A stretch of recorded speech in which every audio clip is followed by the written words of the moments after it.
status within the game. Banged it out, Callaway's there on the wing position, and here comes Russell. He's got the last of the Mohicans haircut there, but Matty Knight kicks it off the ground and picks it up. Hand passes it across to Ty Esler again. The umpire says it is a free kick. I got into commentating as a very young person because I was inspired by Norman Banks, inspired by the late Bert Bryant in racing and Alan McGilvray at cricket, because they were able to bring the spirit of the game into my backyard, into my home, and as a kid that inspired me in sport to go on and play the game at the highest level. And I just thought after I'd finished I'd like to sort of continue on and do that to people who are not fortunate enough to get to the game. It seems when he talks you into the game on the radio, he creates the pictures for you. I always listen to Rex, yeah, he's fantastic. Rocker can't get it, Mitchell did. Mitchell behind, out of bounds on the full. Pressure personified here at the MCG. The Savaloy Rockabye baby couldn't grab it. What do you got there for me, Bondi? Well, just out on the ground, Rex, the roar's coming from a huge crowd that's actually in the northern stand here above us. We look across to the southern stand, but up above us... I'm sort of his right-hand man. I sort of take the blows and have the information ready when he needs it, and he's great to work with. He's a lot of fun. Picked up by Lambert. Straight through the centre. Magnificent goal to Richmond, the Tigers. Lambert's kick went over the top of Hogg and McQueen, and bang, said the umpire. I was regimented for a long, long time in my life. At school, national service, police department, Richmond Football Club, Geelong, St Kilda, where you had to be there, you had to wear a certain uniform. And since I've gone into my own business and suiting myself what hours I work and how hard I work and how I wear my hair or I don't wear my hair, individuality, to my mind, is a great thing in life, and there's not enough people prepared to get out, have a go. Don't worry about what the knockers are going to say, because if they've got time to sit back and knock you, they're not worth worrying about. But be yourself, and above all, when you put your head on the pillow at night, think, well, I'm pretty happy with the Rex Hunt that I'm with. This hasn't been publicised before, but it's one of the reasons why I left to go into coaching and get away from Rex.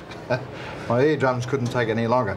No, I do miss the boys. They're terrific to work with, a lot of fun.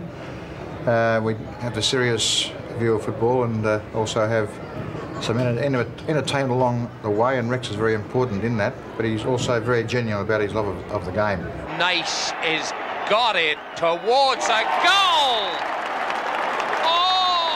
Must have stuck in by the proverbial 15th, because the umpire did a back somersault, difficulty of 10, and no clapping from the players, and it's gone through. He can not only call the football well, and he does call it very well, but he can also entertain you and say some very amusing things.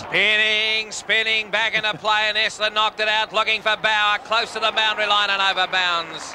Over the boundary line and out of bounds it goes. This is grand final stuff, there's no doubt about it. And a couple of times he's fallen off the chair as well in his excitement, but I think the day he cramped out at Collingwood was my highlight. You know, he said before that you can't tear a hamstring in the commentary box, but gee, he went close that day. And the boundary umpire prepares to just heave this football back in and does it beautifully. Gee, they're great, those people. Krasiska went right across the top of the pack. Play on, said the umpire. Matty Knight saw Rowe go in, risk his life and his hair, and the umpire said, well, give it to me, and I'm going to put it down on centre wing in front of the great southern stand. He's a character.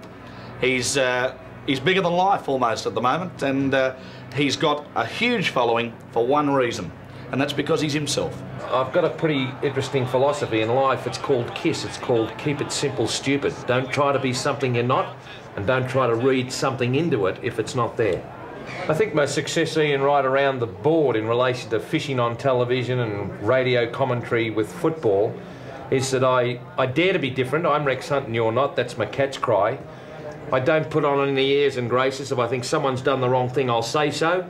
If I've made a mistake, I'll have the grace to correct it. So no, I don't style myself on anybody, and what you see is what you get both on and off the camera and the microphone. He's good value. Puts a lot of effort into it. I'm listening to Rex Hunt, 3AW. How do you find it? Fabulous. Really exciting, really good. Often listen to Rexy. I reckon he's terrific for the game. He sort of gets the game exciting, you know, with his comments and that. I know a lot of people don't sort of like the things that he says on radio, but I mean, like, I reckon he's terrific for the game, and I certainly like listening to him. Pert kicked it outside 50, and up goes Big Ty Esler, knocked away by Monkhorst. Picked up by Young Knights. A long finger breaker down towards Hogg, who can't get into it. Pert's close. I'm happy with my life, and yeah, it's no worries for me. G'day, I'm Chris Mainwaring and you're watching Football Record Video. Mainwaring just outside the 50. Has a bounce. Good shepherd from Lockyer. Mainwaring long towards goal. Oh, what a goal.